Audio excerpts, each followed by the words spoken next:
The Discovery Protocol. The first signal. Commander Nexus Vale's 4 eyes widened as the scanning array detected something unprecedented. The Zentorian officer had spent 3 decades monitoring the Outer Rim sectors, but never had he encountered transmissions quite like these. His scaled fingers danced across the holographic interface, isolating the signal source from a small blue planet in an unremarkable star system. "Computer, enhance audio translation," Nexus commanded, his voice carrying the natural harmonic tones of his species. The bridge of the monitoring station hummed with activity as junior officers processed the incoming data streams. The translated voices filled the command center with urgent intensity. Human voices. Discussing something called Operation Overlord and beach landings, with a level of tactical complexity that made Nexus's neural spines tingle with curiosity. Unexpected complexity. Lieutenant Zara Quinn, a young Helixian communications specialist, approached with her tablet displaying wave pattern analysis. "Sir, these transmissions contain detailed military coordination between multiple factions. The species appears to be engaged in large-scale planetary warfare." Nexus studied the readouts with growing fascination. "How large-scale are we talking about, Lieutenant?" "Based on the communication patterns, sir, we're looking at conflicts involving millions of combatants across multiple continents. They're using coordinated air, sea, and ground forces with remarkable precision for such a primitive species." The commander's mandibles clicked thoughtfully. In his experience, pre-space civilizations rarely achieved such sophisticated military coordination. Most species barely managed tribal conflicts before discovering interstellar travel. The archive discovery. As the hours passed, more transmissions flooded in. News broadcasts, military reports, and something humans called documentary footage painted a picture that defied everything the Galactic Confederacy knew about developing civilizations. "Sir," called out Technician Bricks from the data analysis station, "I've found something disturbing. These humans have been broadcasting their military activities for over 2 centuries. Their archives contain detailed records of thousands of conflicts." Nexus moved to examine the holographic timeline that Bricks had constructed. Wars spanning centuries, conflicts involving chemical weapons, aerial bombardment, and tactical innovations that evolved with frightening speed. The realization. "Lieutenant Quinn," Nexus said slowly, "in your study of xenobiology, have you ever encountered a species that maintained continuous warfare throughout their entire recorded history?" The young officer's bioluminescent patches dimmed with concern. "No, sir. Most species either destroy themselves or achieve peace before reaching technological maturity. Continuous warfare typically leads to extinction." And yet, Nexus mused, watching footage of human soldiers coordinating complex battlefield maneuvers, these humans not only survived but appear to have thrived through constant conflict. Look at their technological progression. The data showed an alarming pattern. Each major conflict drove rapid innovation in human technology, medicine, and tactics. Rather than weakening them, warfare seemed to strengthen their species' capabilities. The protocol activation. Commander Vale knew he had discovered something that would shake the foundations of Galactic Confederacy doctrine. He activated the emergency communication array, establishing a secure channel to High Command. "This is Commander Vale of Deep Space Monitor Station 7, he announced. "I'm invoking Discovery Protocol Alpha. We have encountered a species that requires immediate assessment by the Threat Evaluation Committee." The response came within minutes. "Commander, this is General Staff. What classification level are you assigning to this discovery?" Nexus looked at the streams of human military data flowing across his screens. Soldiers who fought with determination that bordered on madness. Tactical innovations born from desperate necessity. A species that had turned warfare into an art form while somehow maintaining enough cooperation to avoid self-destruction. "Classification unknown," he replied. "Request immediate deployment of Specialist Analysis Team. We may have found something unprecedented." As the acknowledgement came through, Nexus continued watching the human broadcasts. These beings called themselves peaceful, yet their actions suggested they were the most naturally gifted warriors the galaxy had ever produced. The implications were staggering. The assessment chamber. The specialist arrives. Dr. Corvin Thale adjusted his sensory apparatus as he entered the sterile analysis chamber aboard the research vessel Quantum Drift. The Mithridian xenobiologist had been pulled from his sabbatical to examine what Command was calling the human anomaly. His six-limbed form moved with practiced efficiency as he reviewed the preliminary data Commander Vale had transmitted. Fascinating, Corvin murmured, his translator converting his chittering language into standard galactic. A species that has weaponized evolution itself. The chamber's walls came alive with holographic displays showing centuries of human conflict. Corvin's compound eyes processed multiple data streams simultaneously, a trait that made his species invaluable for complex analysis. Patterns in chaos. Research assistant Finn Cyrus, a young Aquarian whose transparent skin revealed his internal bioluminescent organs, swam through the fluid-filled observation tank adjacent to the main chamber. Doctor, I've been analyzing their tactical evolution. The progression is unlike anything in our databases. Corvin extended a manipulator arm to interface with Finn's data console. Show me the progression analysis. The hologram shifted to display a timeline of human military innovation. Watch this, Doctor.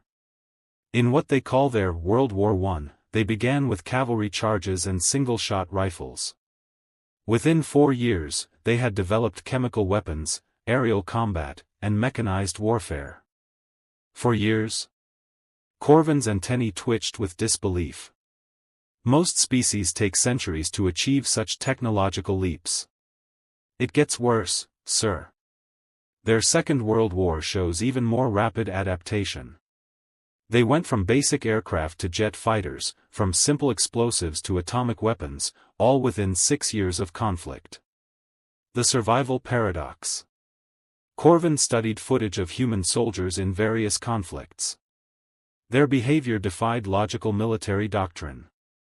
They repeatedly chose combat over retreat, often fighting in situations where surrender would have been tactically sound.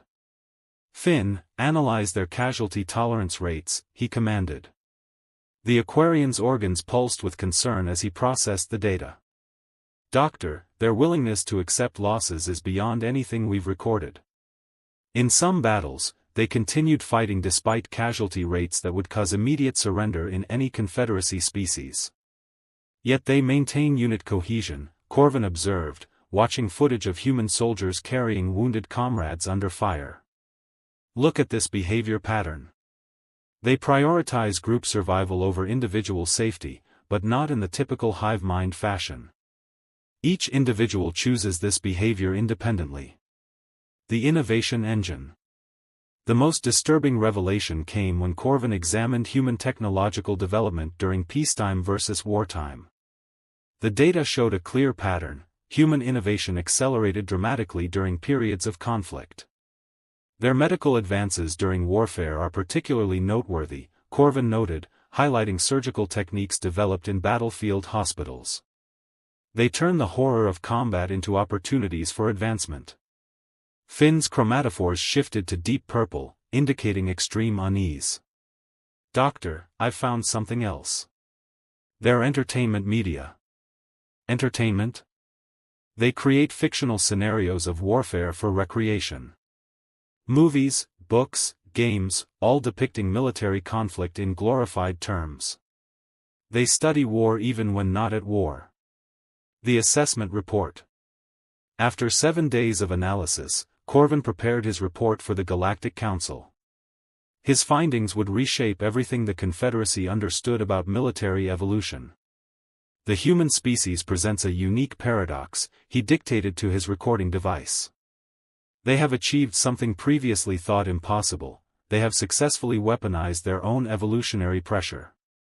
He paused, reviewing combat footage showing human soldiers adapting to new threats within hours of first contact. While most species view warfare as a necessary evil to be minimized, humans appear to have evolved to thrive under combat conditions. Their neurological structure shows enhanced performance under stress, their social bonds strengthen during conflict, and their innovation capabilities peak during wartime. Corvin's final conclusion would send shockwaves through the Confederacy's military establishment. Recommendation: immediate escalation to threat level maximum. This species has not developed despite constant warfare, they have developed because of it. They are not soldiers who learn to fight. They are fighters who learn to think. The Cadet Briefing. The Academy Gathering. Instructor Jackson Riven stood before the assembled cadets in the grand amphitheater of the Confederate Military Academy. The veteran Dracorian officer's scaled hide bore the scars of 3 major campaigns, and his reputation for tactical brilliance was legendary throughout the galaxy. Today, however, he faced his greatest challenge, explaining the inexplicable. "Cadets," Jackson announced, his voice carrying the authority of decades of command, "today we study a species that will fundamentally challenge everything you believe about military science." The amphitheater held 200 of the Confederacy's brightest military minds, representing 47 different species. Cadet Vera Stormwind, a promising Avalonian strategist, raised her crystalline hand. "Sir, are we studying the Vraxian berserkers or the Thanaton shock troops?" Jackson's reptilian features formed what might have been a smile. "Neither, Cadet. We're studying humans." The first lesson. The holographic display activated, showing Earth's blue marble spinning slowly in space. Murmurs of confusion rippled through the audience. Most cadets had never heard of this remote world. "This species," Jackson continued, "has never achieved space flight. Their technology is primitive by our standards. They have no energy weapons, no force fields, no faster-than-light travel. Yet Command has classified them as a potential threat level maximum." Cadet Torch Blazeheart, a young Pyronian whose flames flickered with skepticism, spoke up. "Sir, how can primitives pose a threat to the Confederacy?" "An excellent question, Cadet. Let me show you something called the Battle of Stalingrad." The hologram shifted to display a ruined city covered in snow. Human soldiers moved through the rubble, engaged in bitter urban warfare. The images were grainy, primitive, but the intensity was unmistakable. "This battle lasted 200 days, Jackson explained. The humans fought over every building, every room, every staircase. Casualty rates exceeded 90% in some units. Any rational species would have surrendered within days. The unthinkable strategy." Cadet Luna Voidwalker, a celestial whose starlight patterns betrayed her confusion, asked, "Sir, what possible strategic value could justify such losses?" "That's just it, Cadet. By conventional military wisdom, there was no strategic value. The humans fought not for resources or territory, but for something they called principle. They preferred death to surrender." The display showed footage of human soldiers sharing their last rations with wounded comrades, carrying ammunition to forward positions under heavy fire, and continuing to fight even when surrounded and outnumbered. "Observe their behavior patterns," Jackson continued. "They display unit cohesion that exceeds even our most disciplined shock troops. But unlike our forces, this cohesion isn't enforced by command structure or species loyalty. It's voluntary." The innovation factor. Cadet Rex Ironforge, a heavily armored Metallion, stomped his foot in frustration. "Sir, courage alone cannot overcome technological superiority. Our energy weapons would devastate their primitive forces." "Would they?" Jackson asked, switching to footage of human engineers working in battlefield conditions. "Watch this. These humans are developing new weapons technology while under active bombardment. They're adapting their tactics in real time during combat." The display showed human forces using improvised explosives, modified vehicles, and guerrilla tactics that confounded enemy forces equipped with superior technology. In every major conflict, humans have faced enemies with technological or numerical advantages. In every case, they found ways to overcome those advantages through tactical innovation and sheer determination. The disturbing truth. The lecture hall fell silent as Jackson displayed comparative data on military effectiveness across known species. The statistics were sobering. Humans achieve tactical objectives 73% more often than predicted by conventional military models, he announced. Their adaptation rate during combat is 400% faster than the Confederacy average. Most disturbing of all, their performance improves under increasingly desperate conditions. Cadet Vera Stormwind's crystalline structure dimmed with concern. "Sir, you're describing a species that becomes more dangerous when threatened." "Precisely, Cadet. While most species seek to minimize conflict, humans appear to have evolved to excel at it. They don't just fight to survive, they fight to win, regardless of the cost." The final warning. As the lecture concluded, Jackson activated a final holographic display showing current human military capabilities. Nuclear weapons, biological warfare agents, chemical weapons, an arsenal that could devastate entire planets. Remember this lesson, cadets. Intelligence is not always measured by technological advancement. Sometimes the most dangerous enemy is the one who refuses to accept defeat. The amphitheater remained silent long after the dismissal bell rang. The cadets filed out with new understanding. Somewhere in the galaxy existed a species that had turned warfare into an art form, and they were still evolving. The Shock Protocol. The War Room Assembly. General Marcus Voss entered the Confederacy's most secure facility, his massive Titan-class frame requiring specially reinforced corridors. The war room's curved walls displayed real-time tactical data from across the galaxy, but today all screens focused on a single blue world in the Sol system. The assembled commanders represented the military elite of 43 species, each one personally selected for their strategic brilliance. "Gentlemen," Marcus announced, his voice carrying the weight of 5 centuries of military experience, "we face an unprecedented situation. The species we've been monitoring has forced us to reconsider everything we know about warfare." Admiral Riker Steelwind, the Confederacy's chief naval strategist, consulted his tactical display. "General, our preliminary analysis suggests these humans possess combat capabilities that exceed their technological level by several orders of magnitude." The simulation results. Colonel Dante Warhawk, a scarred Raptorian veteran, activated the central holographic projector. "Sir, we've run comprehensive battle simulations using human tactical data. The results are disturbing." The display showed a series of hypothetical engagements between human forces and various Confederacy units. In scenario after scenario, human forces achieved victory through unconventional tactics and unprecedented tactical flexibility. In 68% of simulations, Dante reported, human forces overcame technological disadvantages through superior strategic thinking and adaptation speed. They consistently employed tactics that violated standard military doctrine, yet achieved tactical objectives. General Voss studied the data with growing concern. "Show me the Ardennes simulation." The hologram shifted to display a winter battlefield where human forces had launched a desperate counterattack against superior enemy forces.